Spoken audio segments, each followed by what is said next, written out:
ചോദിക്കാൻ വിട്ടുപോയി. നിങ്ങൾക്ക് ഈ ന്യൂ ഇയർ ഒക്കെ എങ്ങനെ ഉണ്ടായിരുന്നു? എൻ്റെ ന്യൂ ഇയറിൻ്റെ കാര്യം പറയാതിരിക്കുന്ന കേട്ടോ നല്ലത്. തലേന്ന് വർക്ക് കുറച്ച് കൂടുതലായിരുന്നു. അതുകൊണ്ട് തന്നെ ഉറങ്ങാൻ ലേറ്റായി. അതുകൊണ്ട് എഴുന്നേൽക്കാനും ലേറ്റായി. ഞാനൊരു 7 മണിയൊക്കെ ആയപ്പോഴാട്ടോ എഴുന്നേറ്റത്. സാധാരണ ഞാനങ്ങനെ രാവിലെ എഴുന്നേറ്റാൽ ചായയോ കാപ്പിയോ ഒന്നും കുടിക്കാറില്ല. ന്യൂ ഇയർ ഒക്കെ അല്ലേ, പുതിയ ശീലം തുടങ്ങാമെന്ന് വിചാരിച്ചിട്ട് ചായ കുടിക്കാൻ വേണ്ടി അടുക്കളയിലോട്ട് ചെന്നു. അപ്പോൾ അമ്മ പറഞ്ഞതാ ചായ അടച്ചു വെച്ചിട്ടുണ്ട്, കുടിച്ചോ എന്ന് പറഞ്ഞു.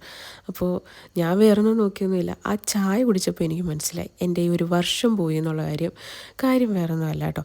അമ്മ സാധാരണ ചായ ഇട്ട് കഴിഞ്ഞാൽ പഞ്ചസാര ഇട്ട് നന്നായിട്ട് കുറുക്കിയാണ് വെക്കാറ്. അപ്പോൾ ന്യൂ ഇയർ റെസൊല്യൂഷൻ്റെ ഭാഗമായിട്ട് അമ്മ പഞ്ചസാര ഉപേക്ഷിച്ച കാര്യം ഞാൻ ആ ചായ കുടിച്ച് കഴിഞ്ഞപ്പോഴാട്ടോ മനസ്സിലായത്.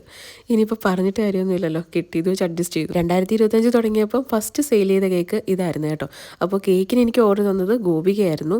അപ്പോൾ ന്യൂ ഇയറിന് ഇതുപോലുള്ള നല്ല നല്ല പണികൾ കിട്ടിയ ആരെങ്കിലുമൊക്കെ ഉണ്ടെങ്കിൽ കമൻറ്റ് ചെയ്യാൻ മറക്കണ്ട കേട്ടോ. അപ്പോൾ ഷെയർ ചെയ്യുമ്പോൾ പകുതി ഭാരം കുറഞ്ഞ് കിട്ടുമല്ലോ.